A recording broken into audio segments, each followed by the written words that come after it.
ամենամեծ նվաստացումն է ապրել Միացյալ Նահանգներն իր պատմության ընթացքում։ Գնահատականը Միացյալ Նահանգների կոնգրեսի նախկին անդամ եւ Միացյալ Նահանգների բանակի պաշտոնաթող գնդապետ Ադամ Քինզինգերինն է։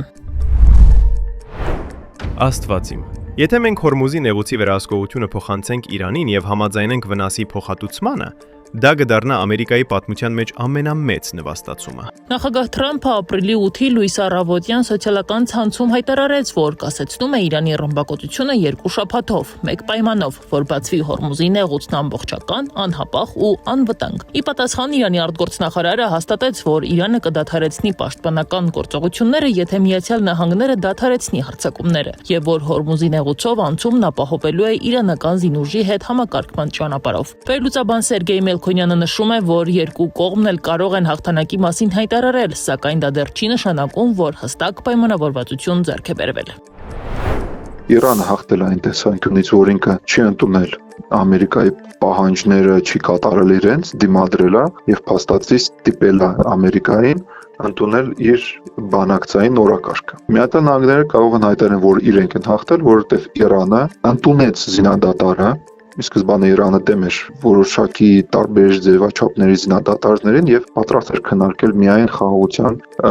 երկարատև պայմանագիր։ Մելքոնյանը հստակեցնում է, որ Միացյալ Նահանգները փաստացի չի հասել իր հիմնական նպատակներին, ռեժիմի փոփոխություն տեղի չի ունեցել, Իրանի միջուկային ներուժը չի ոչնչացվել, իսկ Թրամփի հայտարարությունները, թե ռեժիմն արդեն փոխվել է, իրականությանը չեն համապատասխանում։ Ավելին, հոգևոր նոր առաջնորդին կրկին Խամենեի են անվանում, իսկ Միացյալ Նահանգներն ուսումնասիրում է Իրանի 10 կետից բաղկացած ծրագիրը։ Վերլուծաբանը նաև վստահ է, որ Վաշինգտոնը չէր սպասում Թեհրանի կողմից այսպիսի դիմադրության։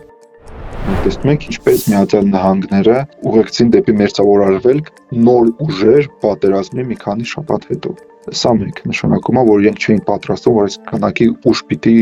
կիրառեն, որ դրա կարիք ընդհանրապես կլինի։ Երկրորդը մենք տեսնում ենք, ինչպես Միացյալ Նահանգները ընդունեցին նոր բյուջե հակահրթիռային համակարգերի սպասարկման համար։ Իրանցի քաղաքական մեկնաբան Փույա Հոսեյնին ընդգծում է միայն մեկ փաստ. Իրանը 38 օր շարունակ դիմադրեց իրենից տասնյակ անգամ ավելի ուժեղ ուժերի դեմ եւ կարողացավ թելադրել իր պայմանները։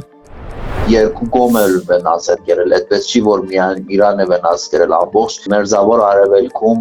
Միացյալ Նահանգների ռազմաբազաները կամ լուրջ վնասներ են կերել կամ որոշ ռազմաբազաներ ոչնչացված են, ռադարները թանկանոց միլիարդներ դոլարանոց ռադարները, զինտեխնիկաները ամբողջը վնասված են եւ վնասված է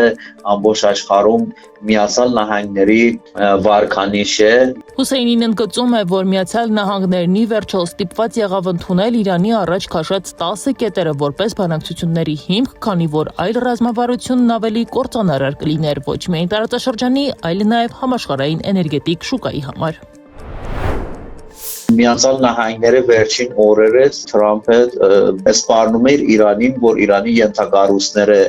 ոչնչացնի, սա ցույց է տալիս, որ արդեն սպառնել են իրենց ռազմական թիրախները, այդեն չեն կարա Իրան գիտեն, որ չեն կարա ռազմական լուրջ վնասներ տան եւ Իրանը շարունակում է հագահարվածներ Միացյալ Նահանգների